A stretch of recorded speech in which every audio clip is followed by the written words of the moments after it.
ব্রহ্মবৈবর্ত পুরাণে আষাঢ় মাসের শুক্লপক্ষের একাদশী ব্রত মাহাত্ম্য যুধিষ্ঠির শ্রীকৃষ্ণ সংবাদ রূপে বর্ণিত।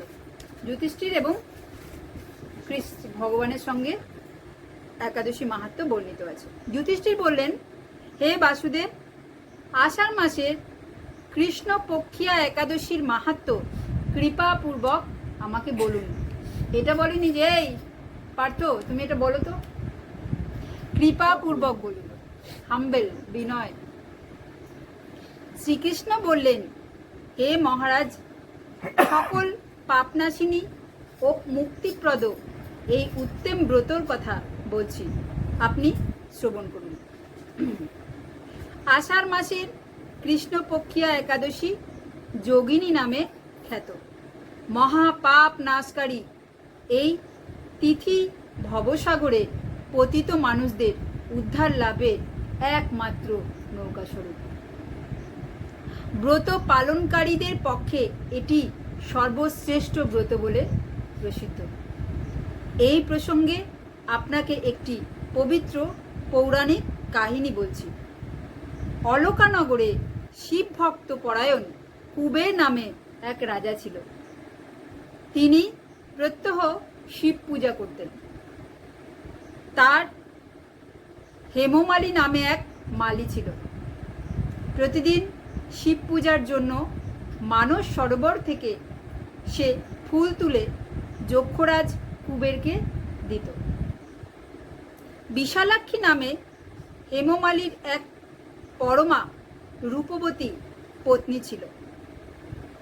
সে তার সুন্দরীর পত্নীর প্রতি অত্যন্ত আসক্ত ছিল। একদিন সে তার স্ত্রীর প্রতি কামাসক্ত হয়ে পড়ল। রাজভবনে যাওয়ার কথা ভুলেই গেল। বেলা 2 প্রহর অতীত হলো। অর্চনের সময় চলে যাচ্ছে দেখে রাজা ক্রুদ্ধ হলেন। মালির বিলম্বের কারণ অনুসন্ধানে এক দূত প্রেরণ করলেন। দূত এসে বলল, সে স্ত্রীর সাথে আনন্দে মত্ত। দূতের কথা শুনে কুবের অত্যন্ত রেগে গিয়ে তখনই মালিকে তার সামনে হাজির করতে আদেশ দিল। এদিকে মালি কুবেরের পূজার সময় অতিবাহিত হয়েছে বুঝতে পেরে অত্যন্ত ভয় পেল। তাই স্নান না করেই সে রাজার কাছে উপস্থিত হলো।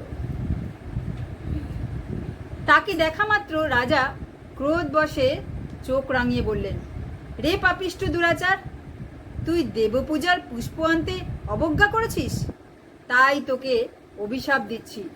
তুই শ্বেত কুষ্ঠগ্রস্ত হয়ে যা এবং তোর প্রিয়তমা ভার্যার সাথে তোর চিরবিয়োগ সংগঠিত হোক।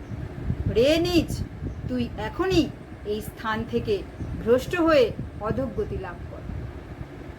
কুবেরের এই অভিশাপে হেমামালী পত্নীর সাথে স্বর্গভ্রষ্ট হয়ে দীর্ঘকাল যাবৎ কুষ্ঠরোগ ভোগ করতে লাগল। রোগের যন্ত্রণায় দিন অথবা রাত্রি কখনোই সে সুখ পেত না। এভাবে শীত গ্রীষ্ম প্রচণ্ড বেদনায় বহু কষ্টে সে জীবনযাপন করতে লাগলো। কিন্তু দীর্ঘদিন মহাদেবের অর্চনের ফুল সংগ্রহের স্বীকৃতির ফলে সে শাপগ্রস্ত হয়েও বৈষ্ণব শ্রেষ্ঠ শিবের বিস্মরণ কখনো হয়নি। একদিন হেমমালী ভ্রমণ করতে করতে হিমালয়ে শ্রী মার্কেন্ডেয় ঋষির আশ্রমে উপস্থিত হলেন। কুষ্ঠরোগে পীড়িত সপত্নী হেমমালীকে দর্শন করে শ্রী মার্কেন্ডেয় তাকে জিজ্ঞাসা করলেন, তুমি কার অভিশাপে এইরকম নিন্দনীয় কুষ্ঠরোগগ্রস্ত হয়েছ? সে উত্তর দিল, হে মুনিবর, রাজা ধনকুবেরের আমি ভৃত্য ছিলাম। আমার নাম হেমমালী। আমি প্রত্যহ মানস সরোবর থেকে ফুল তুলে শিব পূজার জন্য রাজাকে দিতাম। কিন্তু দুর্ভাগ্যক্রমে একদিন স্ত্রীর মনোরঞ্জন হেতু কামাসক্ত হওয়ায় সেই ফুল দিতে বিলম্ব হয়। রাজার অভিশাপে এই রকম দুর্দশাগ্রস্ত হয়েছিল। পরোপকারী সাধুগণের স্বাভাবিক ধর্ম। হে ঋষিশ্রেষ্ঠ, আমি অত্যন্ত অপরাধী, কৃপা করে আমার প্রতি প্রসন্ন হন। তখন দয়াদ্র চিত্ত মার্কেন্ডেয় মুনি বললেন, হে মালি, তোমার মঙ্গলের জন্য শুভ ফল প্রদানকারী এক ব্রতের উপদেশ করছি।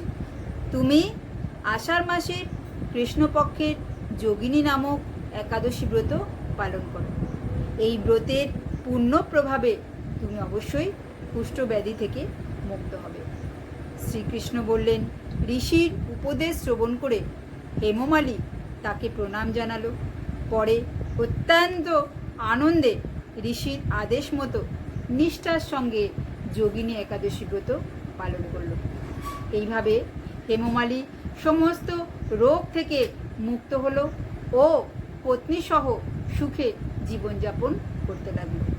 হে মহারাজ যুধিষ্ঠির, আমি আপনার কাছে এই ব্রত উপবাসের মহিমা কীর্তন করলাম।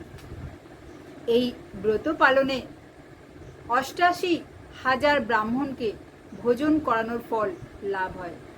যে ব্যক্তি এই মহাপাপ বিনাশকারী ও পুণ্যফল প্রদায়ী যোগিনী একাদশীর কথা পাঠ এবং শ্রবণ করে, সে অচিরেই সর্বপাপ থেকে মুক্ত হয়।